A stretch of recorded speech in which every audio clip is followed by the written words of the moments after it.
কাৰণত ছাত্ৰ-ছাত্ৰীৰ ভৱিষ্যতক লৈ হেতালি খেলিবলৈ দিয়া নহ'ব।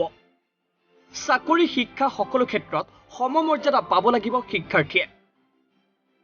ন্যায় পাব লাগিব প্ৰতিগৰাকী শিক্ষাৰ্থীয়ে। প্ৰসংগ দশম আৰু দ্বাদশ শ্ৰেণীৰ ফলাফল। শিক্ষা বিভাগৰ ফলাফলৰ সিদ্ধান্তক লৈ শিক্ষাৰ্থী অভিভাৱক অসন্তুষ্ট থকাৰ সময়তেই অসমৰ দল সংগঠনসমূহে আগবঢ়াইছে প্ৰতিক্ৰিয়া। তীব্ৰ অসন্তুষ্টি প্ৰকাশ আছু এজেৱাইচিপি এজেপিৰ। শিক্ষাৰ্থী অভিভাৱকৰ সমান্তৰালকৈ শিক্ষা বিভাগৰ ফলাফলৰ সিদ্ধান্তক লৈ তীব্ৰ অসন্তুষ্টি প্ৰকাশ দল সংগঠনৰ। বৰ্তমানৰ বিতৰ্কত দশম আৰু দ্বাদশ শ্ৰেণীৰ ফলাফল। মূল্যায়ন পদ্ধতিত জড়িত কমিটিৰ যিসকল ব্যক্তি আছিল তেওঁলোকেও নিজৰ স্থিতি স্পষ্ট কৰাৰ আহ্বান লুৰিনৰ। মূল্যায়ন পোৱাৰ পাছত ফলাফল দিয়াৰ পাছত উত্তীৰ্ণ হোৱাৰ পাছত আমাৰ ছাত্ৰ ছাত্ৰীসকলে চাকৰি কৰিবৰ কাৰণে যিটো যোগ্যতা লাগে সেই যোগ্যতাত এই নম্বৰসমূহ এই মূল্যায়ন কেতিয়াও গ্ৰহণযোগ্য নহয়। এইটো অতি আশ্চৰ্যজনক কথা। এইটো এটা তুঘলকী কাণ্ড চৰকাৰৰ। আৰু অতি আশ্চৰ্যজনক কথাটো হ'ল যে যোৱা এটা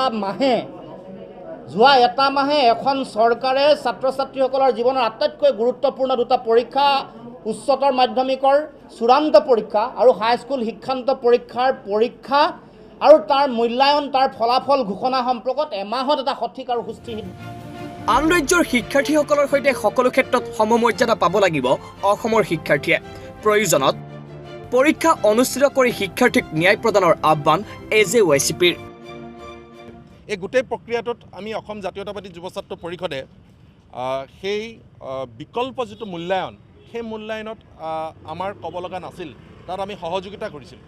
কিন্তু যেতিয়াই আপোনালোকে জানে যে শিক্ষামন্ত্ৰীগৰাকীয়ে এই বিকল্প মূল্যায়ন যিখন মাৰ্কশ্বিট হ'ব, সেই মাৰ্কশ্বিটখনৰ টেটকে আদি কৰি ৰাজ্য চৰকাৰৰ যিবিলাক মকৰল, সেই মকৰলত এইখন ভেলিড নহ'ব, এইখন প্ৰযোজ্য নহ'ব বুলি যেতিয়া কোৱা হ'ল, তেতিয়া আমি তাক বিৰোধিতা কৰিলোঁ।